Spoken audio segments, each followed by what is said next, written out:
الرحمن الصلاۃ والسلام علیکہ یا سیدی یا رسول اللہ وعلی آلکہ و اصحابکہ یا سیدی یا حبیب اللہ۔ تجارتی قافلے ملک شام جاتے رہتے تھے۔ عدی بن ربیہ، یزید بن عمرو، سفیان بن مجاشر، اسامہ بن مالک۔ آپ فرماتے ہیں کہ ہم ایک بار ملک شام جا رہے تھے۔ ہم نے ایک تالاب کے کنارے ایک چرچ دیکھی، ایک گرجا گھر دیکھا۔ وہاں کے ایک پادری نے ہمارے پاس آیا اور بڑے ہی نرم اور ملائم انداز میں وہ ہم سے مخاطب ہوا، اور اس نے بولا کہ اے جوانوں، میں تم سے ایک بہت ہی خاص بات بولنا چاہتا ہوں، تمہیں بتانا چاہتا ہوں۔ تو ابو سفیان نے فرمایا کہ جی بتائیے کیا بات ہے۔ وہ آگے سے پادری بولتا ہے کہ ان قریب تم میں سے ایک نبی مبعوث ہوگا، تم نے اس پر جلد ہی ایمان لے آنا ہے۔ ابو سفیان نے بولا کہ اس نبی کا نام کیا ہوگا؟ تو وہ پادری نے بولا کہ اس کا نام آسمانوں پر احمد ہوگا اور زمین پر محمد ہوگا۔ امیہ بن ابی سلط عرب کا ایک زاہد مزاج اور پرہیزگار آدمی تھا، موٹے کھدڑ کے کپڑے پہنتا تھا۔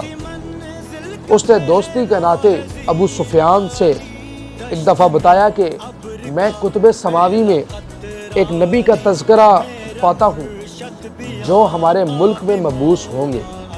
وہ کہتا ہے کہ ابتدا میں میرا تصور یہ تھا کہ نبی میں ہی ہوں گا، میری عبادت، میری ریاضت، میرا دین و دانش اور میرا اخلاق، اندازہ میرا یہی تھا کہ نبی میں ہی ہوں گا اور ان قریب مجھ پر وحی نازل ہوگی۔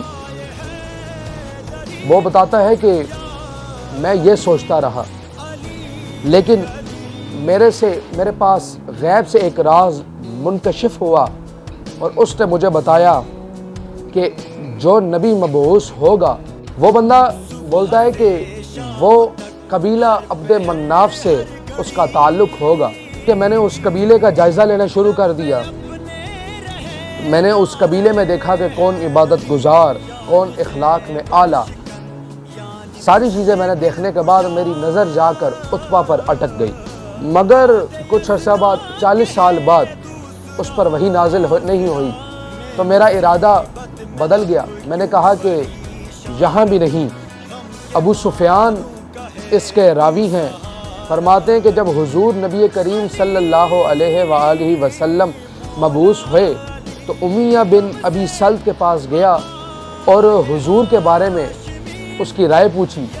وہ آگے سے بولتا ہے کہ خبردار، بے شک وہ سچے ہیں، تم ان پر ایمان لے آؤ۔ میں نے بولا کہ تم کیوں نہیں ایمان لاتے؟ اس نے بولا کہ میں لوگوں کو بتایا کرتا تھا کہ نبی میں ہوں آنے والے وقت کا، لوگوں کو بتایا کرتا تھا کہ نبی میں ہوں، اب مجھے کسی اور کی پیروی کرتے ہوئے شرم آتی ہے۔